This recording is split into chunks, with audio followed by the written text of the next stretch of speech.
So last ക്ലാസ്സിൽ നമ്മൾ പഠിച്ചത് എന്താണെന്ന് വെച്ചാൽ സെമി കണ്ടക്ടേഴ്സ് എന്താണെന്നാണ് ലാസ്റ്റ് ക്ലാസ്സിൽ പഠിച്ചത്. ഈ ക്ലാസ് പഠിക്കാൻ പോണത് സെമി കണ്ടക്ടേഴ്സിന്റെ ഡിഫറെന്റ് ടൈപ്സ്. ഒന്ന് ഇൻട്രിൻസിക് സെമി കണ്ടക്ടറും ഒന്ന് എക്സ്ട്രിൻസിക് സെമി കണ്ടക്ടറും. ഇൻട്രിൻസിക് സെമി കണ്ടക്ടർ എന്ന് പറഞ്ഞാൽ ഒരു മെറ്റൽ പ്യൂർ ഫോമിൽ ഇരിക്കുമ്പം ഉള്ള സെമി കണ്ടക്ടറിനെ പറയണതാണ് intrinsic semiconductor. Intrinsic semiconductor are made of pure substance with no added impurities. Added impurities ഒന്നും ഇല്ലാത്ത ഒരു പ്യൂർ സബ്സ്റ്റൻസിനെയാണ് ഇൻട്രിൻസിക് സെമി കണ്ടക്ടർ എന്ന് പറയുന്നത്. The most common materials used as intrinsic semiconductors are silicon and germanium. ജെർമാനിയവും silicon ആണ് most common ആയിട്ട് use ചെയ്തിരിക്കുന്ന intrinsic semiconductor. ഇനി ഇൻട്രിൻസിക് സെമി കണ്ടക്ടറിൽ എങ്ങനെയാണ് വർക്കിംഗ് നടക്കുന്നത്? നേരത്തെ പറഞ്ഞ പോലെ തന്നെ നോർമൽ സെമി കണ്ടക്ടർ എങ്ങനെയാണോ വർക്ക് ചെയ്യുന്നത് അതുപോലെ തന്നെയാണ് ഇൻട്രിൻസിക് സെമി കണ്ടക്ടർ. വ്യത്യാസം വരുന്നത് നമ്മുടെ മറ്റേ എക്സ്ട്രിൻസിക് സെമി കണ്ടക്ടറിൽ മാത്രമാണ്. ഇതെന്ന് പറയുന്നത് കണ്ടക്ഷൻ ബാൻഡ്. നേരത്തെ വീഡിയോയിൽ നേരെ പറഞ്ഞിട്ടുണ്ട്. ഇതിന്റെ നോട്ട് ഞാൻ PDF ആയിട്ട് ഇതിന്റെ ഡിസ്ക്രിപ്ഷൻ ബോക്സിൽ ഇട്ടേക്കാം. വർക്കാവുമെന്ന് അറിഞ്ഞൂടാ. ഇത് കണ്ടക്ഷൻ ബാൻഡ്, ഇത് വാലൻസ് ബാൻഡ്. അപ്പം ഇതില് ഈ ഇൻട്രിൻസിക് സെമി കണ്ടക്ടർ വർക്ക് ചെയ്യണ എങ്ങനെയാന്ന് വെച്ചാൽ ഒരു തെർമൽ എനർജി നമ്മൾ ഇതെന്ന് പറയുന്നത് ഫോർബിഡൻ ഗ്യാപ്പ്. നമ്മളൊരു ഫോർബിഡൻ ഗ്യാപ്പ്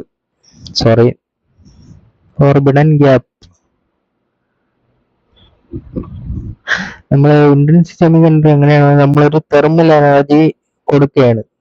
ഈ കൊടുക്കുന്ന സമയത്ത് എന്ത് പറ്റുമെന്ന് പറഞ്ഞാൽ ഈ വാലൻസ് ബാൻഡിൽ ഇരിക്കുന്ന വാലൻസ് ഇലക്ട്രോൺസിന് കുറച്ച് എനർജി കിട്ടും. ഈ എനർജി കിട്ടുന്ന സമയത്ത് ഇത് നോർമലായിട്ട് ഈ എനർജി കാരണം കണ്ടക്ഷൻ ബാൻഡിലോട്ട് പോകും. ഈ കണ്ടക്ഷൻ ബാൻഡിലോട്ട് പോണ സമയത്ത് ഈ ഇലക്ട്രോൺ ഇവിടെ നിന്ന് ഇങ്ങോട്ട് മൂവ് ആവുന്ന സമയത്ത് ഇവിടെ ഒരു വേക്കൻറ്റ് സ്പേസ് ക്രിയേറ്റ് ആവും.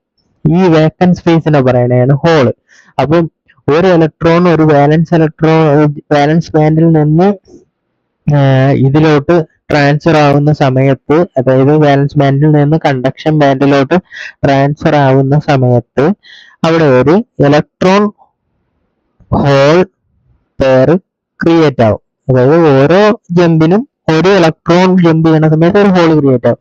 2 ഇലക്ട്രോൺ ജമ്പ് ചെയ്യുന്ന സമയത്ത് 2 ഹോൾ ക്രിയേറ്റ് ആവും. അപ്പൊ ഇവിടെ എന്ന് പറയണത് N എന്ന് പറയണത് Pക്ക് ഈക്വൽ ആയിരിക്കും. അതുകൊണ്ട് തന്നെ ടെമ്പറേച്ചർ നമ്മൾ ഇൻക്രീസ് ചെയ്യണതിനനുസരിച്ച് number of electrons jumped equal to number of holes created.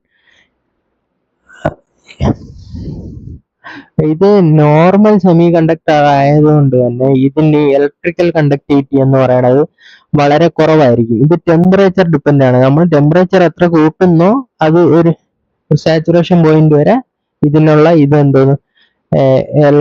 Conductivity കൂടിക്കൊണ്ടിരിക്കും. ഇനി അടുത്ത് പറയാൻ പോകുന്നത് എക്സ്ട്രിൻസിക് സെമി കണ്ടക്ടർ. ഇപ്പൊ പഠിക്കാൻ പോണതെന്ന് പറഞ്ഞാൽ എക്സ്ട്രിൻസിക് സെമി കണ്ടക്ടറിനെ പറ്റിയാണ് ഇപ്പൊ പഠിക്കാൻ പോണത്.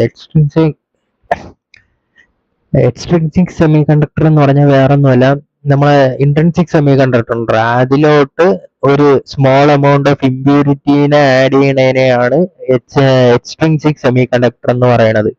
അപ്പം semiconductors that have been deliberately doped with small amount of impurities to enhance their electrical conductivity കൂട്ടാൻ വേണ്ടിയിട്ട് പ്യൂർ ആയിട്ടുള്ള സിലിക്കണിലോ ജെർമാനിയത്തിലോ ഒരു എലമെന്റ് ആഡ് ചെയ്യണതിനാണ് നമ്മൾ എക്സ്ട്രിൻസിക് സെമി കണ്ടക്ടർ എന്ന് പറയുന്നത്. ആ മെത്തേഡിനെ പറയുന്ന പേരാണ് doping. Addition of small amount of impurities to an intrinsic സെമി കണ്ടക്ടറിനെ പറയണതാണ് ഡോപ്പിംഗ്. ഈ ഡോപ്പിംഗ് കാരണം ഒന്നെങ്കിൽ ആ സെമി കണ്ടക്ടറിലുള്ള ഇലക്ട്രോൺസിന്റെ എണ്ണം കൂടും, അല്ലെങ്കിൽ ആ സെമി കണ്ടക്ടറിലുള്ള ഹോൾസിന്റെ എണ്ണം കൂടും. ഈ എക്സ്ട്രിൻസിക് സെമി കണ്ടക്ടറിനെ രണ്ടായിട്ട് തിരിച്ചിട്ടുണ്ട്. ഒന്നെന്ന് പറയണത് പി ടൈപ്പ് സെമി കണ്ടക്ടറും എൻ ടൈപ്പ് സെമി കണ്ടക്ടറും. എൻ ടൈപ്പ് സെമി കണ്ടക്ടർ എന്ന് പറഞ്ഞാൽ ഒരു പ്യുവർ ആയിട്ടുള്ള സിലിക്കൺ ജെർമേനിയത്തില് പെന്റാവാലന്റ് ആയിട്ടുള്ള ഒരു എലമെന്റിനെ ആഡ് ചെയ്യണതിനെയാണ് പെന്റാവാലന്റ് എന്ന് പറഞ്ഞാൽ ഔട്ടർ മോസ്റ്റ് ഷെല്ലില് 5 ഇലക്ട്രോൺ ഉള്ള ഒരു എലമെന്റിനെ ആഡ് ചെയ്യുന്നതിനെയാണ് എൻ ടൈപ്പ് സെമി കണ്ടക്ടർ എന്ന് പറയുന്നത്. അതായത് ഇപ്പൊ നമ്മൾ സിലിക്കൺ ഇൻട്രിൻസിക് സെമി കണ്ടക്ടർ ആയ സിലിക്കൺ ആണ് എടുത്തിരിക്കുന്നത്. സിലിക്കണിന്റെ ഔട്ടർ മോസ്റ്റ് ഷെല്ലില് 4 ഇലക്ട്രോണുകളാണ് ഉള്ളത്. 1 2 3 4. അതിന്റെ കൂടെ പെന്റാവാലൻ കമ്പോണന്റ് ആയ ഫോസ്ഫറസ് ആണ് എടുത്തിരിക്കുന്നത്. കമ്പോണന്റ് അല്ല, എലമെന്റ്. അതിന്റെ ഔട്ടർ മോസ്റ്റ് ഷെല്ലിൽ 5 ഇലക്ട്രോൺ ഉണ്ട്. 1 2 3 4 5. ഇത് തമ്മിൽ അങ്ങോട്ടും ഇങ്ങോട്ടും ഷെയർ ചെയ്യും. അപ്പം നമ്മൾ മറ്റേ ഇതിൽ പഠിച്ചിട്ടുണ്ട്, മറ്റേ ഒരു ഓർബിറ്റ് സ്റ്റേബിൾ ആവണമെങ്കിൽ, ഇപ്പം ഒരു എലമെന്റ് സ്റ്റേബിൾ ആവണമെങ്കിൽ അതിന്റെ ഔട്ടർ മോസ്റ്റ് ഷെല്ലിൽ എന്ന് പറഞ്ഞാൽ 8 ഇലക്ട്രോൺ വരണമെന്ന് പണ്ട് കെമിസ്ട്രിയിൽ എന്തോ പഠിച്ചിട്ടുണ്ട്. 6 7 8. അപ്പം ഈ സിലിക്കൺ സ്റ്റേബിൾ ആവണമെങ്കിൽ ഇനി 4 ഇലക്ട്രോണും കൂടി വേണം. ആ 4 ഇലക്ട്രോണ് നമ്മൾ ഈ ഫോസ്ഫറസിന്ന് എടുക്കും. അതായത് ഇപ്പം ഇതൊരു സിലിക്കോൺ ആണ്. ഈ സിലിക്കോണിന് 4 ഔട്ടർ മോസ്റ്റ് പിന്നെ ബാലൻസ് ഇലക്ട്രോണിൽ 4 എണ്ണം ഉണ്ട്. 1 ഇവിടെ ഒരെണ്ണം കൂടി വരും. ഇത് അപ്പുറത്തിരിക്കുന്ന ഫോസ്ഫറസുമായിട്ട് ഷെയർ ചെയ്യും. 1 2. ഇപ്പം അപ്പൊ 1 2 1 2. അപ്പൊ ഇങ്ങനെ ടോട്ടലായിട്ട് ഔട്ടർ മോസ്റ്റ് ഷെല്ലിൽ 8 എണ്ണം ആവും. അപ്പൊ ഇങ്ങനെ ഷെയറായി ഈ പെന്റാവാലന്റിലുള്ള ഫോസ്ഫറസിലുള്ള 4 ഇലക്ട്രോൺ, ഔട്ടർ മോസ്റ്റ് ഷെല്ലിലുള്ള 4 ഇലക്ട്രോൺ ഷെയർ ആവും. അപ്പൊ മിച്ചം ഒരെണ്ണം ബാക്കി വരും. ആ മിച്ചം വരണ ഒരു ബാക്കിയുള്ള ഇലക്ട്രോണ് ഫ്രീ ഇലക്ട്രോൺ ആയിട്ട് വാലൻസ് ബാൻഡ് ഉണ്ടല്ലോ, കണ്ടക്ഷൻ ബാൻഡ്, വാലൻസ് ബാൻഡ്, ഇത് കണ്ടക്ഷൻ ബാൻഡ്, ഇത് വാലൻസ് ബാൻഡ്. അപ്പൊ ഈ മിച്ചം വരണ ഒരു ഇലക്ട്രോൺ ഈ വാലൻസ് ബാൻഡിൽ കൂടുതലായിരിക്കും. അപ്പൊ ഇവിടുത്തെ മെജോറിറ്റി ചാർജ് ഡോണർ എന്ന് പറയുന്നത് ഇലക്ട്രോൺസ് ആയിരിക്കും. അതുകൊണ്ടാണ് ഇതിനെ എൻ ടൈപ്പ് സെമി കണ്ടക്ടർ എന്ന് പറയുന്നത്. ഇലക്ട്രോൺസിന് നെഗറ്റീവ് അല്ലേ ചാർജ്. അതായത് ഇവിടെ നിന്ന് തെർമൽ കണ്ടക്ഷൻ നടക്കുമ്പോൾ ഈ വാലൻസ് ബാൻഡിൽ നിന്ന് ഇലക്ട്രോൺസ് ഇറങ്ങി കണ്ടക്ഷൻ ബാൻഡിൽ പോകും. അപ്പൊ ഇവിടെ ഏറ്റവും കൂടുതലുള്ള ചാർജ് കാരിയർ എന്ന് പറയുന്നത് ഇലക്ട്രോൺസ് ആണ്. അതുകൊണ്ടാണ് ഇത് negative N type semiconductor എന്ന് പറയുന്നത്. അടുത്ത്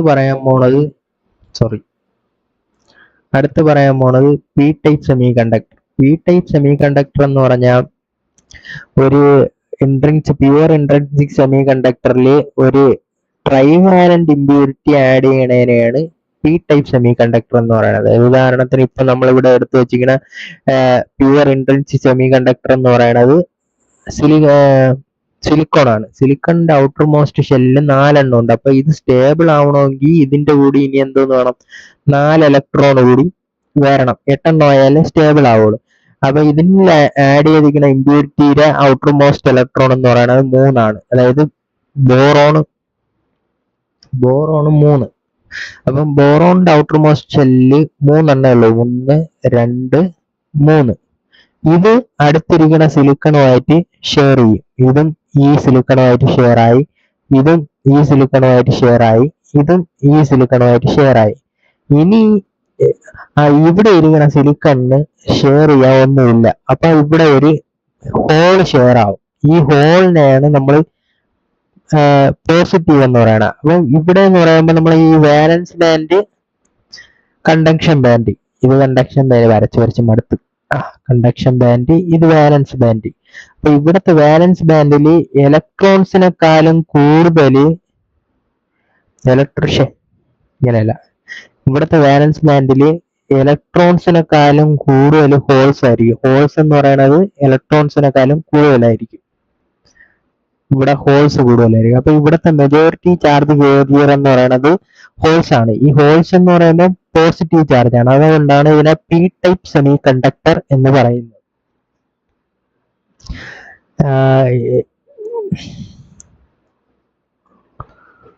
ഇത്രയേ ഉള്ളൂ.